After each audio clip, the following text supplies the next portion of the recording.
نستغفره ونعوذ بالله من شرور أنفسنا ومن سيئات أعمالنا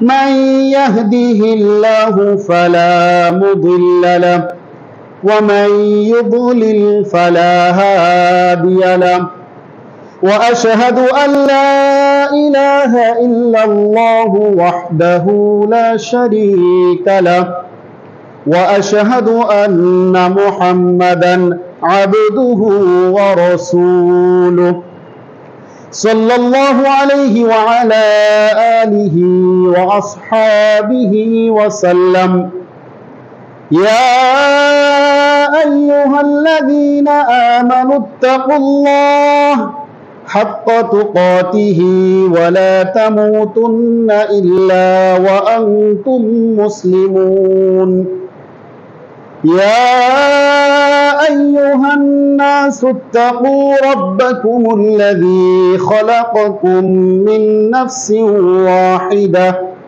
وخلق منها زوجها وبث منهما رجالا كثيرا ونساء واتقوا الله الذي تساءلون به والأرحام إن الله كان عليكم رقيبا يا أيها الذين آمنوا اتقوا الله وقولوا قولا سديدا يصلح لكم أعمالكم ويغفر لكم ذنوبكم ومن يطع الله ورسوله فقد فاز فوزا عظيما أما بعد فيا أيها المسلمون قال الله تبارك وتعالى في الكلام المجيد والفرقان الحميد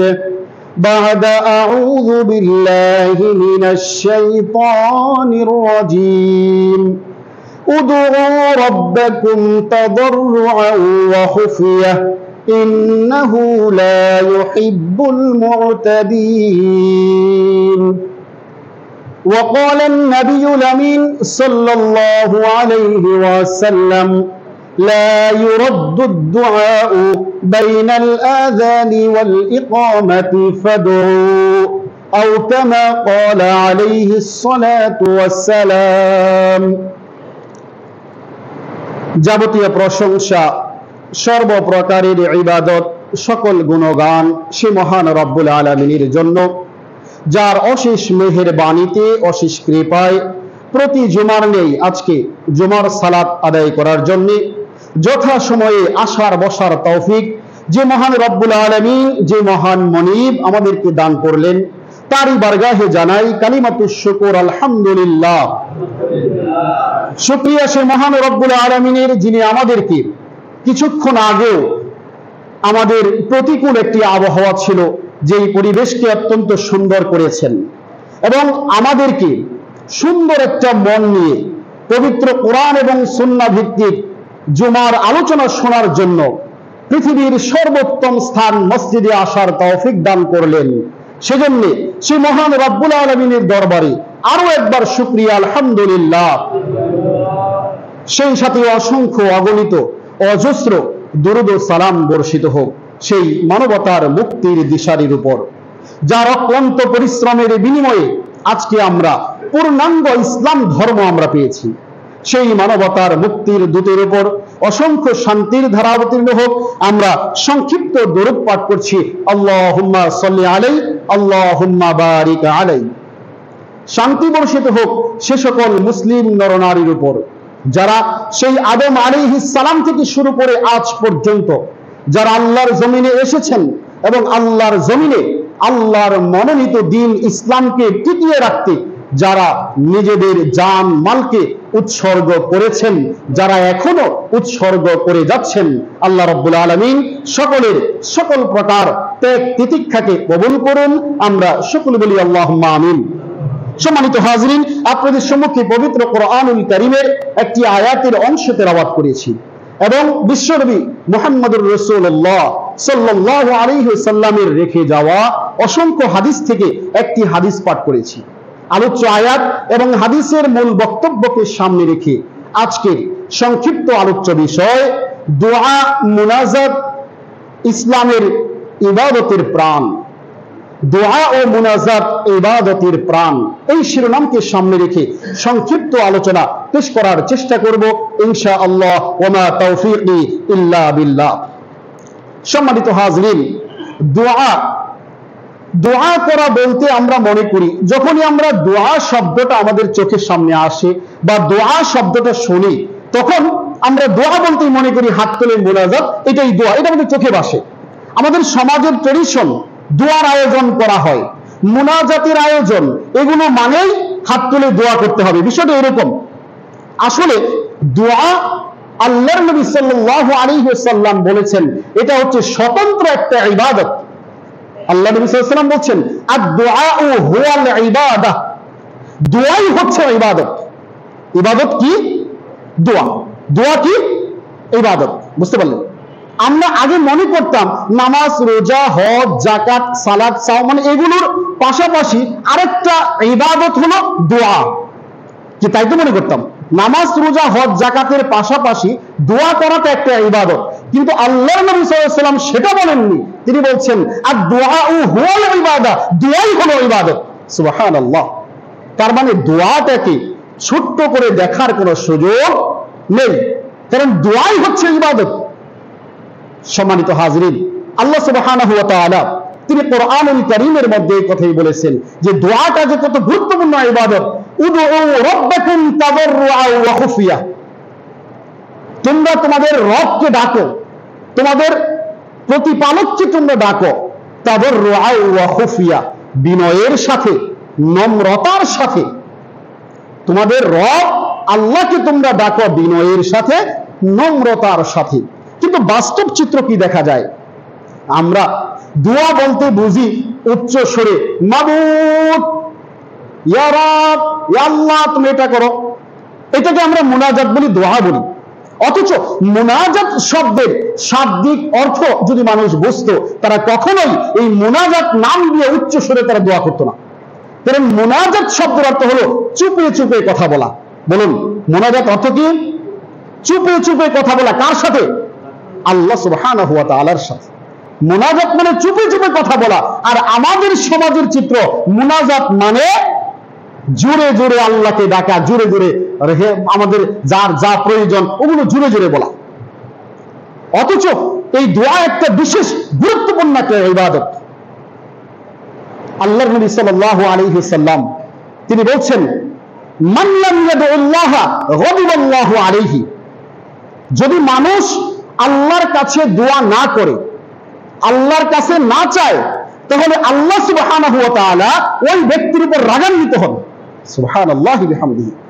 আমাদের দুনিয়ার ক্ষেত্রে যদি আমরা কারো কাছে কিছু চাই, প্রার্থনা করি, আবেদন করি, মানুষের কাছে একবারের জায়গায় দুইবার চাইলে মানুষ রাগ করে কি করে না?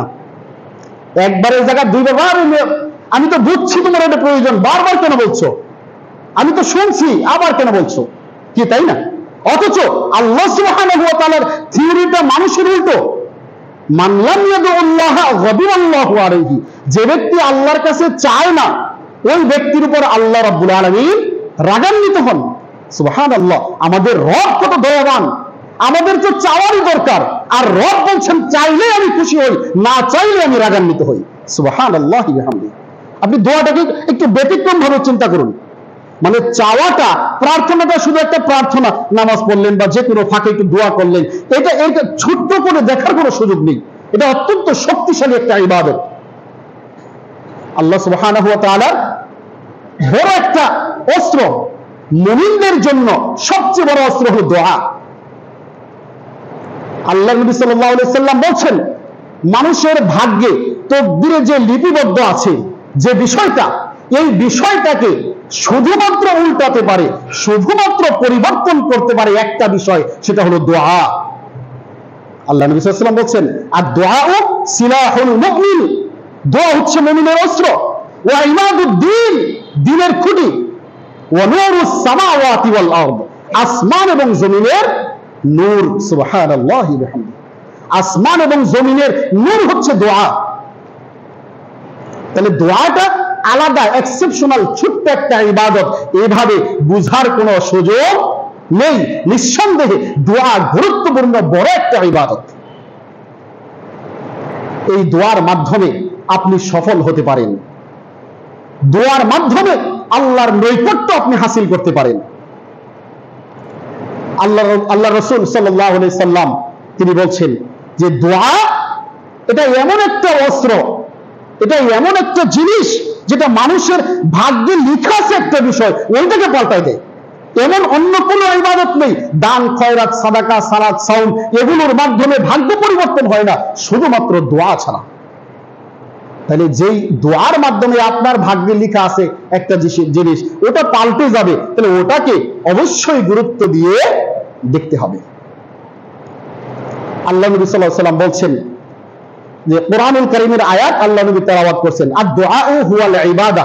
এই হাদিসটা বলার পরে আল্লাহ নবী যখন বললেন যে আদ-দুআউ হুয়াল ইবাদা, দোয়াই হলো ইবাদত, এরপরে নবী সাল্লাল্লাহু আলাইহি ওয়াসাল্লাম বলছেন ওয়াকালা, তিনি বলছেন ওয়াকালা রাব্বুকুম উদউনি আস্তাজিব লাকুম ইন্নাল্লাযীনা ইস্তাকবিরুনা আন ইবাদাতি সায়াদখুলুনা জাহান্নামা দাখিরিন।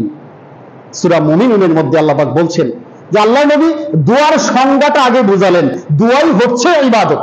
এটা বুঝানোর পরে নবী সাল্লাল্লাহু আলাইহি ওয়াসাল্লাম তিনি দলিল দিচ্ছেন কোরআনের, তিনি বলছেন ওয়াকালা রাব্বুকুম উদউনি আস্তাজিব লাকুম, তোমরা তোমাদের রবের কাছে চাও, তোমাদের রবের কাছে প্রার্থনা করো। ইন্নাল্লাযীনা লা ইস্তাকবিরুনা আন ইবাদাতি সায়াদখুলুনা জাহান্নামা দাখিরিন, যারা দোয়া করে না আল্লাহর কাছে। আগের হাদিসে কি শুনলেন? যদি কেউ আল্লাহর কাছে দোয়া না করে আল্লাহ রাগান্বিত হন, এটা হলো হাদিসের ভাষা। আর কোরআনের ভাষা কি? কোরআনের ভাষা আল্লাহ নবী সাল্লাল্লাহু আলাইহি ওয়াসাল্লাম আমাদেরকে শুনিয়ে দিলেন। হাদিসটা বলার পরে তিনি বলছেন যে যদি কোনো ব্যক্তি আল্লাহর কাছে দোয়া না করে, মনে করেন অনেকদিন দোয়া করেছে, না কাজ হচ্ছে না, দোয়া করলে তো কই, বহুদিন চাইলাম হচ্ছে না, তো সন্তান চাইলাম 4 বছর 5 বছর হয়ে গেছে, দোয়া করলাম তো আল্লাহ তো দেয় না, আরে বাদ দিন, কিন্তু কাম হইতো না, হুদাই দোয়াটা বহুত করছি, তাহাজ্জুদ বহুত করছি, নাউযুবিল্লাহ। মানুষ বলে কি বলে না? ছেলে হয়েছে, মেয়ে নেই, বহুত চাইছি আল্লাহর কাছে, খালি ছেলেই হয়। মেয়ে হচ্ছে, ছেলে নেই, বহু চাইছি আল্লাহর কাছে, আল্লাহ দেয় না, আর দোয়া করে লাভ নেই। তার দোয়ার প্রতি তার ঈমান দুর্বল হয়ে গিয়েছে।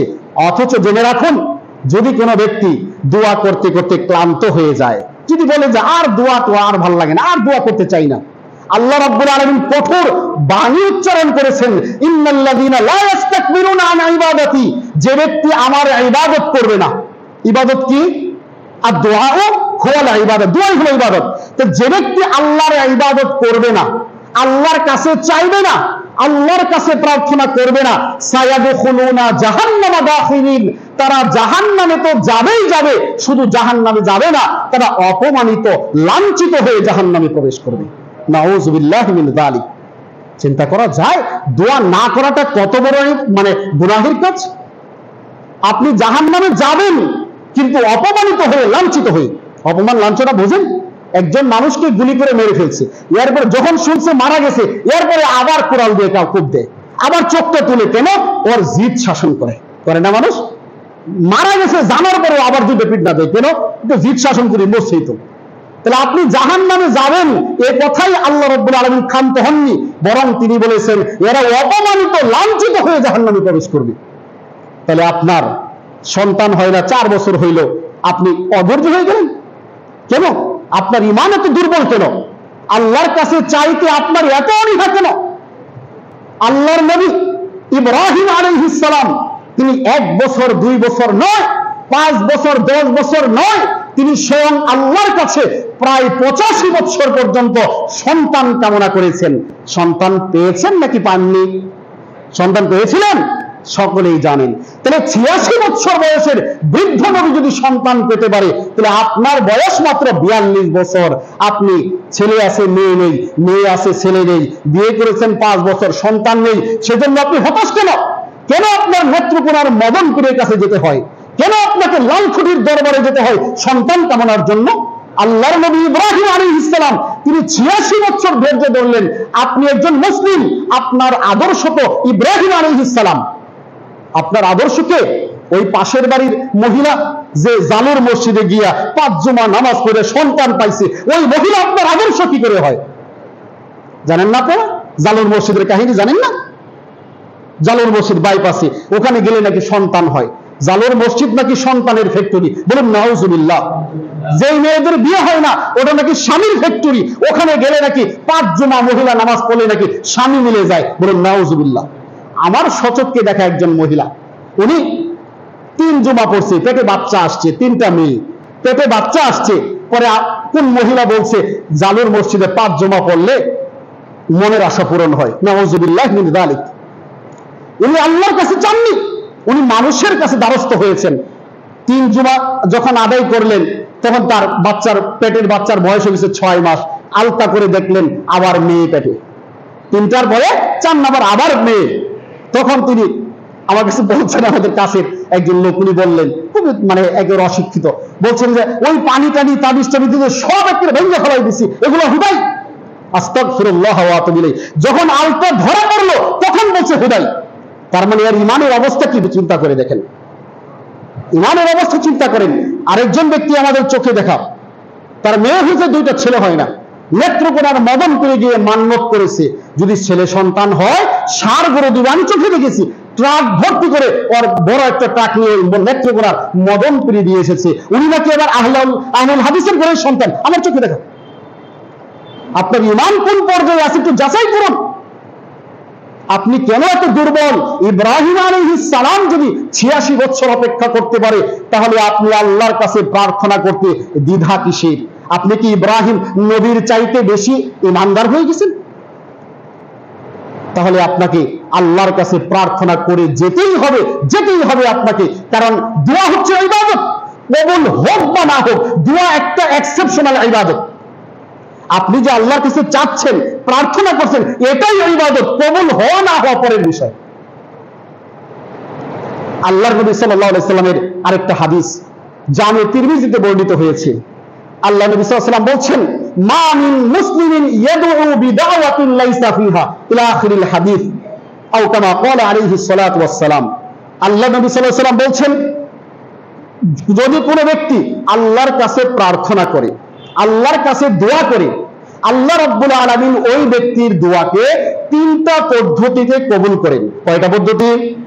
আজকের আলোচনার পর থেকে আশা করি ইনশাআল্লাহ আপনার মৃত্যুর আগ পর্যন্ত আপনি দোয়া থেকে বিমুখ হবেন না ইনশাআল্লাহ। কারণ দোয়া করার পদ্ধতি কয়টা, দোয়া কবুলের পদ্ধতি কয়টা? 3টা পদ্ধতি। কে বলেছেন? নবী মুহাম্মদুর রাসূলুল্লাহ সাল্লাল্লাহু আলাইহি সাল্লাম বলেছেন 3টা পদ্ধতি। আমরা তো জানি না। রং পাসওয়ার্ড ডায়াল করলে মোবাইল খুলবে, ল্যাপটপ খুলবে রং পাসওয়ার্ড ডায়াল করলে? আপনি তো রং পাসওয়ার্ড করে আছেন। আপনি বলছেন 3 বছর দোয়া করছি হুজুর, 40 দিন তাহাজ্জুদ পড়ছি, মনের আশা পূর্ণ হয় নাই, আর কাজ হইতো না। আস্তাগফিরুল্লাহ ওয়া আতুবু ইলাইহি। আপনার তো পাসওয়ার্ড ভুল। আল্লাহ নবী সাল্লাল্লাহু আলাইহি ওয়াসাল্লাম বলছেন 3টা পদ্ধতিতে আল্লাহ দোয়া কবুল করেন। 1 নাম্বার পদ্ধতি, যদি কোনো ব্যক্তি আল্লাহর কাছে মনের আশা চায়, মনের প্রার্থনা আল্লাহর কাছে বলে, আল্লাহ রাব্বুল আলামিন ওই ব্যক্তিকে নগদে ওই চাওয়াটা পূর্ণ করে দেন। সুবহানাল্লাহ। এটা 1 নাম্বার। আমরা তো নগদে বিশ্বাসী, বিকাশে বিশ্বাসী না। বুঝেন তো? নগদ বুঝেন তো না? ডাইরেক্ট আমরা এটাতে বিশ্বাসী। অথচ আল্লাহ রাব্বুল আলামিনের দোয়া কবুলের পদ্ধতি কয়টা? 3টা। 1 নাম্বার নগদ, যা চাইলেন তাই পেয়ে গেলেন, বাস। 2 নাম্বার পদ্ধতি আল্লাহ নবী সাল্লাল্লাহু আলাইহি ওয়াসাল্লাম বলছেন, যদি কোনো ব্যক্তি আল্লাহর কাছে প্রার্থনা করে, আল্লাহ রাব্বুল আলামিন তার এই প্রার্থনার নেকিকে সংরক্ষণ করে রাখেন, কাল কিয়ামতের দিন তার নাজাতের জন্য এটা ওসিলা হতে পারে। সুবহানাল্লাহ। এটা হলো 2 নাম্বার পদ্ধতি। আচ্ছা বলেন তো, পদ্ধতি 1 নাম্বারটা বেশি ভালো না 2 নাম্বারটা? 2 নাম্বারটা। 3 নাম্বার পদ্ধতি, আল্লাহ নবী সাল্লাল্লাহু আলাইহি ওয়াসাল্লাম বলছেন, যদি কোনো ব্যক্তি আল্লাহর কাছে প্রার্থনা করে, তাহলে আল্লাহ রাব্বুল আলামিন তার ওই দোয়ার নেকির পরিবর্তে দোয়ার সমপরিমাণ, তার ভাগ্যে লেখা ছিল খারাপই, তার ভাগ্যে লেখা ছিল কোনো খারাপ অন্যায় কোনো কিছু, তার ভাগ্যে নসিবে ছিল, ওটাকে ওই দোয়ার বিনিময়ে আল্লাহ মোচন করে দেন। সুবহানাল্লাহি বিহামদিহি। তো 3টা পদ্ধতি। তাহলে কি দোয়া করলে মুমিনের দোয়ার কোনো মিস আছে না নাই? আছে? মুমিনের দোয়ার বন্দুকের গুলি মিস হতে পারে, কিন্তু আল্লাহর দরবারে হাত তুলে কোন ব্যক্তির দোয়া মিস হবে এ কথা বিশ্বাস করা ঈমান বেঈমান ছাড়া আর কেউ হতে পারে না। যে ব্যক্তি মনে করে যে আমি বহু দোয়া করছি হুজুর কাজ হয় না, নিঃসন্দেহে ওই ব্যক্তির ঈমানের শতভাগ ঘাটতি রয়েছে। এই হাদিস জানার পরে কোন ব্যক্তির আল্লাহর কাছে চাওয়া নিয়ে হতাশ হবে না। বহু মানুষ একটু অসুস্থ, হায় আল্লাহ কি পাপ করছিলাম, আল্লাহ খালি আমারই রূপ দেয়, কি পাপ করছি গো, আল্লাহ আর কেউ রসুকতে দেয় না, আমারই রূপ দেয়, নাউযুবিল্লাহ মিন যালিক। অথচ আপনার বিপদ, আপনার অসুস্থতার দরুন আল্লাহ রাব্বুল আলামিন আপনার পাপকে মোচন করে দেন। জানেন আপনি এটা? আপনি অন্যকে কেন বলছেন? অসুস্থতা আল্লাহর নিয়ামত।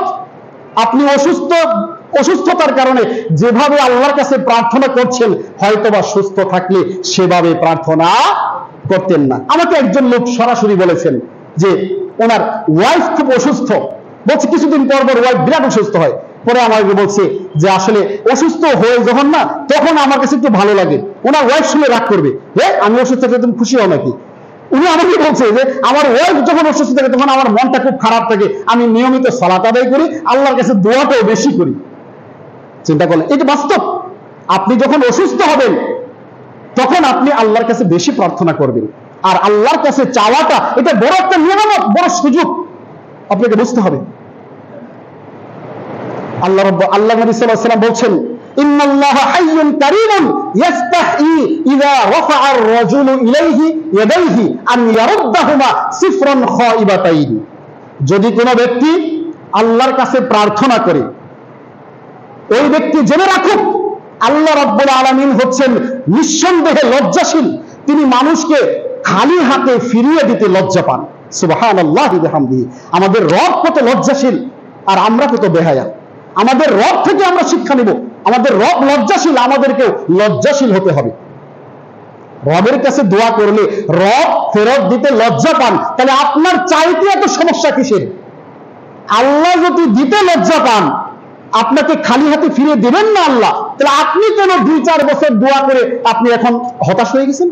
ব্যবসা হচ্ছে না, একটা চেঞ্জ করে আরেকটা করেন, একটা চেঞ্জ করে আরেকটা করেন, বরকত হবেই, বরকত হবে। আপনি সিস্টেমটা প্যাটার্নকে চেঞ্জ করেন। আপনি হতাশ হচ্ছেন কেন? লা তাহজান ইন্নাল্লাহা মা'ানা। যারা ঈমানদার মুমিন তারা বলে যে হতাশার কিছু নেই, আল্লাহ আমাদের সাথে আছেন। আসলে তাই, ঈমানদার মুমিনদের সাথে আল্লাহ রয়েছেন। যারা মুশরিক, যারা মুনাফিক, তাদের সাথে আল্লাহ নেই। অতএব আপনি আল্লাহর উপর কঠিন আস্থা রাখুন, ভরসা রাখুন আল্লাহর উপর, যে আমি যেখানে আছি, যে অবস্থায় আছি, আলহামদুলিল্লাহ আমি ভালো আছি। আর আল্লাহর কাছে চেয়ে যান, প্রার্থনা করে যান, সর্বাবস্থায় আল্লাহর কাছে চাইবেন। আপনার ক্লান্তি যেন না আসে, দোয়া করতে গিয়ে যেন ক্লান্তি না আসে। দেখুন, দোয়া করার একটা পদ্ধতি একজন নবী, প্রসিদ্ধ একজন নবী ইউনূস আলাইহিস সালাম, তিনি আমাদেরকে দোয়ার পদ্ধতি শিখিয়েছেন। দোয়ার পদ্ধতি কি? ইউনূস আলাইহিস সালাম তিনি দোয়া পড়েছেন। কি দোয়া? লা ইলাহা ইল্লা আনতা সুবহানাকা ইন্নী কুনতু মিনাল যালিমিন ফাস্তাজাবনা লাহু ওয়া নাজ্জায়নাহু মিনাল গাম্মি ওয়া কাযালিকা নুনজিল মুমিনিন। এই ইউনূস আলাইহিস সালাম তিনি মাছের পেটে ছিলেন, তিনি বিপদগ্রস্ত অবস্থায়, একটু খেয়াল করুন মনোযোগ, বিপদগ্রস্ত, তিনি মাছের পেটে, পরিবেশটা বুঝেন, বিপদগ্রস্ত মাছের পেটে আছেন। মাছের পেটে থাকা অবস্থায় তিনি কি দোয়া করছেন? তিনি বলছেন না, আল্লাহ আমার দম বন্ধ হয়ে গেল, আমি মারা গেলাম, তুমি আমাকে তাড়াতাড়ি নদীর পাড়ে নিয়ে যাও, আমাকে বাঁচাও, আল্লাহ আমাকে বাঁচাও। না, একবারও তিনি এই কথা বলেননি। তিনি কি বলেছেন? লা ইলাহা ইল্লা আনতা, হে রব, হে আল্লাহ, আপনাকে ছাড়া সত্যিকারের কোনো ইলাহ নাই, আমি মাছের পেটে আছি, এর চাইতে বিপদ আর আমার হতে পারে না, এই বিপদে আমি স্বীকারোক্তি করছি আপনাকে ছাড়া সত্য কোনো মাবুদ নাই। এই স্বীকার তিনি কোথায় দিচ্ছেন? মাছের পেটে। আর আপনি একটু চাপে পড়লেই তো মিথ্যা কথা বলে ফেলেন। আস্তাগফিরুল্লাহ ওয়া আতুবু ইলাইহি। আপনি কিসের ঈমানদার? 10 টাকার ক্ষতি হবে এইটা দেখে মিথ্যা কথা বলে ফেলেন। আস্তাগফিরুল্লাহ ওয়া আতুবু ইলাইহি। মানুষের ঈমান যে কত দুর্বল, কত মানে একেবারে ঈমানটা মনে হয় আমাদের মানুষের কাছে, বর্তমান সমাজের মানুষের কাছে সবচেয়ে সস্তা হলো ঈমান, সবচেয়ে সস্তা। 10 টাকার জন্য মিথ্যা কথা বলে ফেলে, ইমান বিক্রি করে দেয়। অথচ এই ইউনূস আলাইহিস সালাম মাছের পেটে তিনি আল্লাহ দোয়া করবেন, আল্লাহ তুমি আমার বাঁচাও, দম বন্ধ হয়ে গেল না, তিনি বলছেন আল্লাহ তোমাকে ছাড়া সত্য কোনো মাবুদ নেই। দুনিয়াতে মাবুদ কি আরো আছে না নাই বলেন তো? আছে, আছে না নাই? অনেকে না বলতেছে আছে, দুনিয়াতে মাবুদ আছে। আরে অন্ধকার না থাকলে আলো বুঝবেন কিভাবে? অন্ধকার থেকে আলোর দাম আছে? মাবুদ দুনিয়াতে আছে বহুত, কিন্তু সত্যিকারের মাবুদ একজন, তিনি হচ্ছেন আল্লাহ সুবহানাহু ওয়া তাআলা। মাবুদ আছে বহুত, কিন্তু সত্য মাবুদ একজন, তাকে ছাড়া সত্যিকারের রিয়েল মাবুদ আর কেউ নাই। তো ইউনূস আলাইহিস সালাম তিনি বলছেন লা ইলাহা ইল্লা আনতা সুবহানাকা, আপনি পুত পবিত্র। আল্লাহর তাওহীদের স্বীকারোক্তি দিলেন, তারপরে আল্লাহ রাব্বুল আলামিনের প্রশংসা করলেন মাছের পেটে, কিন্তু কঠিন বিপদে। তারপরে তিনি বলেননি আল্লাহ এখন আল্লাহ আমার বাঁচাও, না, তিনি বলছেন কি লা ইলাহা ইল্লা আনতা সুবহানাকা ইন্নী কুনতু মিনাল যালিমিন। হে আমার রব, হে আমার আল্লাহ, আমি নিজের উপর বড় জুলুম করেছি, অত্যাচার করেছি। তার মানে দোয়া করার ক্ষেত্রে আল্লাহর কাছে প্রার্থনা করবেন, আল্লাহর প্রশংসা করবেন, পরিশেষে আপনি নিজের দুর্বলতাকে আল্লাহর কাছে প্রমাণ করবেন, তাইলে আল্লাহর সাহায্য হবে। আপনি সবল, আপনার সাহায্য করবে কারা? হ্যাঁ, সাহায্য করবে আপনাকে। আপনি সবল, বিরাট বড় বিল্ডিং এর মালিক, আপনাকে ভিত্তা দিবে? আর আপনি যদি পাও কাটা থাকার না থাকে, কষ্টে পেশায় যদি বলেন পায়ের অবস্থা খুব খারাপ, 10 টাকা দেন, তাহলে মানুষ দিবে। তাহলে আপনাকে দুর্বলতা, দুনিয়ার ক্ষেত্রে যেমন সাহায্য পেতে হলে দুর্বলতা প্রকাশ করতে হয়, ঠিক তেমনি ভাবে আল্লাহর কাছ থেকে কিছু পেতে হলে নিজের দুর্বলতা প্রকাশ করতে হবে। নিজে সবল, তাহলে আল্লাহর কাছে পাওয়া যাবে না। আপনি বলুন আমার কিচ্ছু নেই, ইয়া রব এই মুহূর্তে আমার দমটা যদি চলে যায়, আমার কিচ্ছু নেই, অন্ধকার কবরে তুমি ছাড়া আর কেউ নেই, অতএব তুমি আমাকে রহম করো, ইয়া রব তুমি আমাকে সাহায্য করো, আমি দুনিয়ার সবচাইতে দুর্বল ব্যক্তি, তুমি আমাকে সাহায্য করো। এইভাবে নিজের দুর্বলতাকে প্রকাশ করে আল্লাহর কাছে প্রার্থনা করুন। মানুষের কাছে প্রকাশ করতে যাবেন না। আমি এই অ্যাডভাইসটা মানুষকে দিই, মানুষের কাছে নিজের দুর্বলতা প্রকাশ করবেন না, এতে করে আপনার লাভের চেয়ে ক্ষতি হবে। ওই ব্যক্তি আপনার প্রতি আরো দুর্বল দৃষ্টিভঙ্গি দিবে, এই লোকটার মনে করতাম খুব ভালো হাইফাই, দুর্বল দেখা যায় না। এই জন্য মানুষের কাছে নিজের দুর্বলতা প্রকাশ করার মধ্যে কোনো কল্যাণ নেই। আল্লাহর কাছে সর্বোচ্চ দুর্বলতা প্রকাশ করুন, আপনার কল্যাণ নিশ্চিত অবধারিত। সর্বোচ্চ আল্লাহর কাছে বলুন আমি দুর্বল, আমি অসহায়, আমার ঈমান আকীদা বিশুদ্ধ নয়, আল্লাহ তুমি আমাকে বিশুদ্ধ ঈমান দান করো, বিশুদ্ধ ইয়াকিন যেন আমি রাখতে পারি সেই তৌফিক দান করো। আমার আমল বহু ত্রুটি রয়েছে, আমার আমলকে বিশুদ্ধ করার তৌফিক দাও। নিজের দুর্বলতাকে প্রকাশ করুন। সম্মানিত হাজিরিন, তো আল্লাহর নবী সাল্লাল্লাহু আলাইহি সাল্লাম আমাদেরকে শিখালেন ইউনূস আলাইহিস সালাম আল্লাহর কাছে কিভাবে প্রার্থনা করলেন। আমাকে এইভাবে প্রার্থনা করতে হবে। আল্লাহর কাছে চেয়ে আপনি ক্লান্ত, আপনার দোয়া কবুল হচ্ছে না, অথচ ওই যে বললাম আপনার পাসওয়ার্ড ভুল, আপনার মোবাইলের পাসওয়ার্ড ভুল করে সারা দিন ট্রাই করলে আপনার মোবাইলের লক ওপেন হবে না, এটা আমরা সবাই বুঝি। কিন্তু আল্লাহর কাছে প্রার্থনা করছেন, এখানেও তো একটা লক আছে, পাসওয়ার্ড আছে। আল্লাহর কাছে আবেদন করবেন, এটার পাসওয়ার্ড আছে, এটার একটা ডিসিপ্লিন আছে, ওই ডিসিপ্লিন মেনে আপনাকে অ্যাপ্লাই করতে হবে। চাকরি বাকরির ক্ষেত্রে আমরা অ্যাপ্লাই করি না, আবেদন ভুল হলে কি ডাকবে আপনাকে, কল করবে, ইন্টারভিউ কল করবে? আপনার আবেদনই ভুল নিয়ে আপনি কি যোগ্য অযোগ্য পড়ে গেলাম, আপনার তো আবেদনই ভুল। তাহলে আপনি আল্লাহর কাছে প্রার্থনা করছেন, 2-4 বছর দোয়া করে বলছেন আল্লাহ তো কই, আল্লাহ তো শুনে না আমার কথা, কাম হইতো না, দোয়া বাদ দিছি, আস্তাগফিরুল্লাহ। আপনি চরম অন্যায় কাজ করেছেন। আপনাকে খতিয়ে দেখতে হবে আপনার নিজের কি ভুল আছে। আল্লাহ নবী সাল্লাল্লাহু আলাইহি ওয়াসাল্লাম বলছেন, বিশুদ্ধ বুখারীর হাদিস, একজন ব্যক্তি তিনি মুসাফির, সফরে আছেন, উস্কো খুস্কো চুল, তার এলোমেলো পোশাক, ওই ব্যক্তি আল্লাহর কাছে প্রার্থনা করছে, ইয়া রব ইয়া রব, আল্লাহকে ডাকছে তিনি, কিন্তু আল্লাহ নবী সাল্লাল্লাহু আলাইহি ওয়াসাল্লাম বলছেন ওয়া মাতআমুহু হারাম ওয়া মাশরাবুহু হারাম ওয়া মালবাসুহু হারাম। ওই ব্যক্তি আল্লাহর কাছে রব রব বলে প্রার্থনা করছে, কিন্তু তার খাদ্য হারাম, তার পানীয় হারাম, তার পোশাকটা হারাম। কি করে রব তার দোয়া কবুল করতে পারে? পাসওয়ার্ড তো ভুল। আমি পাসওয়ার্ড দিছি 1 2 3 4, আপনি 5 6 7 8, 5, 6, 7, 8 বারবার চাপছেন, কাজ হবে? কাজ হবে না। 1 থেকে 4 পর্যন্ত চাপতে হবে। তাহলে আপনার খাদ্য যদি হয় হারাম, অন্যায় ভাবে উপার্জন করে আপনি খাচ্ছেন, সালাত 5 ওয়াক্তের জায়গায় তাহাজ্জুদ সহ 6 ওয়াক্ত আদায় করলেও আল্লাহর জান্নাত আপনি হাসিল করতে পারেন না। তবে আপনার খাদ্য হারাম। খাদ্য এমন একটা বিষয় যে আপনার দোয়া কবুল তো হবেই না। আল্লাহর নবী সাল্লাল্লাহু আলাইহি ওয়াসাল্লাম বলছেন, যদি কোনো ব্যক্তির হারাম খাদ্য দ্বারা শরীরের রক্ত মাংস তৈরি হয়, ওই শরীরের রক্ত মাংসটা জাহান্নামের জন্য পারফেক্ট, জাহান্নামের জন্য উপযুক্ত। তাহলে আপনার শরীর জাহান্নামের জন্য উপযুক্ত করে আপনি কি করে জান্নাতে প্রবেশ করতে চান? আগে নিজেকে ফিট করতে হবে, আগে নিজেকে ফিট করতে হবে। তারপরে সেনাবাহিনীতে চাকরিতে নেওয়ার জন্য আর মেয়ে 5 ফুট 2 ইঞ্চি না, 5 ফুট এক ব্যক্তি লোক যদি যায় সেনাবাহিনীর লাইনে দাঁড়ায়, কাজ হলো? 5 ফুট কাজ হবে? ওরকে তো ওই সেনাবাহিনীর রুলস মেনে তারপর যেতে হবে। উচ্চতা কতটুকু চাইছে ততটুকু লাগবে, বুক পা সব এই মাপ যে আছে ওই মাপগুলো তার লাগবে। মাপে যদি কম বেশি হয় তাহলে সেনাবাহিনীতে রাখবে, ওকে রাখবে না। ঠিক তেমনি ভাবে জান্নাত এত বড় নিয়ামত, এই নিয়ামতে ভোগ করার জন্য বেশ কিছু কোয়ালিটির প্রয়োজন।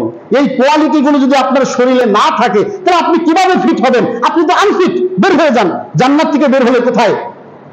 জান্নাত থেকে বের হলে কোথায়? জাহান্নামে। পরকালে তো এর মাঝামাঝি তো জায়গা নাই, হয় জান্নাত নাই জাহান্নাম। দুনিয়ার মধ্যে তো আবার দল বের হয়েছে, ইসলামও না মুসলিমও না কাফেরও না, এর মাঝামাঝি বলে নাস্তিক। নাউযুবিল্লাহ মিন যালিক। মুসলিমও না আবার অমুসলিমও না, বলে আমি মুসলিমও না, আমি হিন্দুও নই, আমি মুসলিমও নই। জনৈক নেতা বলেছিলেন, আমি মুসলিমও নই, আমি অমুসলিমও নই। কি জাহেল, কত বড় মূর্খ হলে এই ধরনের কথা বলতে পারে। আস্তাগফিরুল্লাহ। সম্মানিত হাজরিন, তাহলে আমরা আল্লাহর কাছে প্রার্থনা করব, আল্লাহর কাছে দোয়া করার ক্ষেত্রে আমরা কৃপণতা করব না। আল্লাহ নবী সাল্লাল্লাহু আলাইহি ওয়াসাল্লাম বলেন, সবচেয়ে কৃপণ ওই ব্যক্তি যে আল্লাহর কাছে চায় না, আল্লাহর কাছে প্রার্থনা করতে লজ্জা পায়, দোয়া করে না, এই ব্যক্তি সবচেয়ে কৃপণ। সম্মানিত হাজরিন, এই জন্য আমাদেরকে আল্লাহর কাছে চাইতে হবে, প্রতিটা মুহূর্ত আল্লাহর কাছে প্রার্থনা করতে হবে। দোয়া কবুল হোক বা না হোক, এটা ইবাদত মনে করে চাইতে হবে। আপনি চলতে ফিরতে আপনি সময় পেলে, এত আড্ডা দেওয়ার সময় আপনি কোথায় পান? বিভিন্ন ধরনের দলাদলির গল্প আপনি করার সময় কখন পান? অথচ আপনার প্রতিটা মুহূর্তের হিসাব আল্লাহর কাছে দিতে হবে। তাহলে আপনি কেন অনর্থক অন্যের পিছনে আপনি লেগে থাকেন? অন্যের গীবত আপনি কিভাবে করতে পারেন? প্রতিটা মুহূর্তের হিসাব যেখানে আপনাকে দিতে হবে। সময় পেলেই সুবহানাল্লাহ, মহান রবের প্রশংসা করুন, এতে কাজে আসবে, অন্যথায় কোনো কাজে আসবে না। একজন ইমানদার মুমিনের ব্যক্তি সময়টা কাজে লাগবে তার, যদি সে সৎ কাজের আদেশ দেয়, অসৎ কাজের নিষেধ করে, এটা তার কাজে দিবে। আর যতক্ষণ সময় সে জিকিরের মধ্যে থাকে ততক্ষণ তার কাজে দিবে, কাউন্ট হবে। আর বাকিগুলো কাউন্ট হবে না, আনকাউন্টেবল। যেমন জুমার দিনে আজানের পরে যদি কেউ আসে, সে কি কাউন্টেবল? সেটা আনকাউন্টেবল। সালাতের সওয়াব পাবে, কিন্তু জুমার দিনে যে ফজিলত পাবে, পাবে না। ফিঙ্গারপ্রিন্টে যারা জব করে 5 মিনিট পরে গিয়ে ফিঙ্গার দিলে কাজ হবে? ও তো আজকের দিনে হাজিরা নাই, ও সারাদিন যতই কাজ করুক এর কাজে কোনো লাভ হবে না, সে অ্যাবসেন্ট। অতএব সময়টাকে কাজে লাগাবেন আল্লাহর কাছে দোয়া করে, প্রার্থনা করে। প্রার্থনা মানে শুধু হাত তুলে নয়। আমাদের দেশে তো এখন দোয়ার নামে যে কত ভণ্ডামি চলছে, আস্তাগফিরুল্লাহ, এগুলো বলে শেষ করা যাবে না। আল্লাহর কাছে দোয়া, যারা নেতা শ্রেণীর লোক তারা বসে থাকে, এই আমার বাবার নামে একটু দোয়া করো, মাবুদ উমুকের বাবা মারা গেছে, তারে জান্নাত দান করো। আস্তাগফিরুল্লাহ। এই ইবাদত, এই মুনাজাতটা তখন আর ইবাদত থাকে না, এটা হলো রিয়া। এটা কি? রিয়া। আর রিয়া হলো এক প্রকারের শিরক। লোক দেখানো ইবাদত হলো শিরক। তাহলে যেই ইমাম সাহেব, যেই হুজুর যিনি দোয়া করেন, মাবুদ তারে তুমি জান্নাত দান করো, এটা ওই ব্যক্তিকে শোনানোর জন্য, তাও আবার এখন মানে এত অবস্থা, দুরবস্থা মানুষের ইমানের, যে হুজুরকে বলে, হুজুর দোয়ার মধ্যে আমার আব্বার নামটা বললেন, কি আব্বার নামটা বললেন, নাম বলে দোয়া করলে ওই ব্যক্তি আরো খুশি হবে, বকশিশ 500 জায়গায় 1000 দেওয়া হবে। আস্তাগফিরুল্লাহ। তাই চলছে। আপনি দেখুন পার্শ্ববর্তী মসজিদগুলিতে, আমাদের সহি আকীদার মসজিদ বাদে যেই ইমাম সাহেবের দোয়া যত লম্বা, ওই ইমামের বেতন তত বেশি। যার মোনাজাত ধরতে পারে না যে ব্যক্তি, ওর ইমামতির কোনো টাইটেল নেই, বদ্ধ ওর ইমামতির যোগ্যতা নেই। আস্তাগফিরুল্লাহ ওয়া আতুবু ইলাইহি। কি চলছে দুনিয়াতে? এগুলো হচ্ছে লৌকিকতা, রিয়া চলছে আমাদের সমাজে। মানুষকে খুশি করার জন্য যদি কোনো কাজ কেউ করে, এটা তো শিরক। এর চাইতে পাপ আর কি হতে পারে? আল্লাহকে খুশি করার জন্য সকল কাজ হবে ইমানদারির। আল্লাহ ছাড়া কাউকে খুশি করার জন্য কোন প্রকারের কাজ করা যাবে? ইবাদত করা যাবে? এটা তো ইবাদত। দোয়া কি? আর দোয়াও হল ইবাদত। দোয়াটা হলো ইবাদত। তাহলে এই দোয়া নামক ইবাদত মানুষকে খুশি করার জন্য আপনি কিভাবে করতে পারেন? জাকারিয়া আলাইহিস সালাম তিনি দোয়া করেছেন আল্লাহর কাছে, ইয নাদা রাব্বাহু নিদাআন খাফিয়া। জাকারিয়া আলাইহিস সালাম তিনি রবের কাছে দোয়া করেছেন চুপি সরে, চুপি আস্তে আস্তে, চুপি চুপি, গোপনে তিনি দোয়া করেছেন। তো জাকারিয়া আলাইহিস সালামের মতো প্রসিদ্ধ একজন ব্যক্তি তিনি চুপি চুপি দোয়া করেছেন, আর আপনি উচ্চ সুরে দোয়া করছেন, মানে কি? আপনি কি বোঝাতে চাচ্ছেন?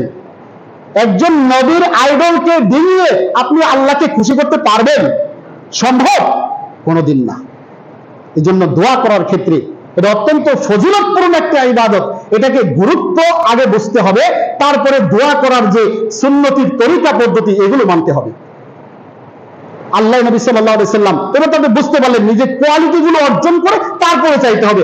আবেদন করার আগে নিয়মটা জানেন, তারপরে আবেদন করেন। খালি আবেদন করে ঠাস করে দিয়ে দিলেন, আপনাকে তো ডাকবে না কেউ। আবেদন খালি করলে হবে না তো, আর হাত তুলে সমানে যা পারেন দোয়া করা শুরু করে দিলেন না, এই দোয়া তো কবুল হবে না। আপনি তো পাসওয়ার্ড যে ভুল, পাসওয়ার্ডটা সঠিক করে তারপরে আপনি একটু সময় দোয়া করেন, ইনশাআল্লাহ কবুল হয়ে যাবে। সম্মানিত হাজিরিন, তাহলে দোয়া করার পদ্ধতিগুলো জানতে হবে। আল্লাহ নবী সাল্লাল্লাহু আলাইহি ওয়াসাল্লাম বলছেন দোয়া করার কয়েকটা গুরুত্বপূর্ণ টাইম আছে। দোয়া করলে ওই টাইমে দোয়া কবুল হয়।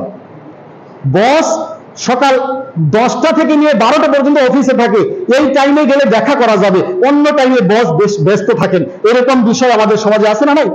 অফিস আদালতে আছে না? বস এই টাইমে থাকেন, ফ্রি, মানুষের সাথে কথা বলেন, অন্য টাইমে যদি ব্যস্ত থাকেন। আল্লাহ সুবহানাহু ওয়া তাআলার ক্ষেত্রে তা নয়। আল্লাহ নবী সাল্লাল্লাহু আলাইহি ওয়াসাল্লাম একবার কিছু সাহাবীদেরকে নিয়ে তিনি পাহাড়ের পাদদেশে উঠছিলেন। তখন সাহাবীরা বলল আল্লাহু আকবার, আল্লাহু আকবার। আবার যখন নামছিলেন তখন তারা বলল সুবহানাল্লাহ, সুবহানাল্লাহ। তখন আল্লাহ নবী সাল্লাল্লাহু আলাইহি ওয়াসাল্লাম বললেন, হে মানব সম্প্রদায়, তোমরা তোমাদের নিজেদের উপর জুলুম কেন করছো? তোমরা তোমাদের উপর জুলুম করো না। তোমরা যাকে ডাকছো তিনি বধির নন, তিনি অনুপস্থিত নন, তিনি শুনতে পান, তিনি দেখতে পান। অতএব তোমরা চুপি সরে নম্রতার সহিত তোমাদের রবকে ডাকো। আল্লাহু আকবার জোরে বলতে কে বলেছে আপনাকে? সিঁড়িতে উঠছেন আল্লাহু আকবার, আল্লাহু আকবার, কি খুব পরহেজগারিতে দেখেছেন?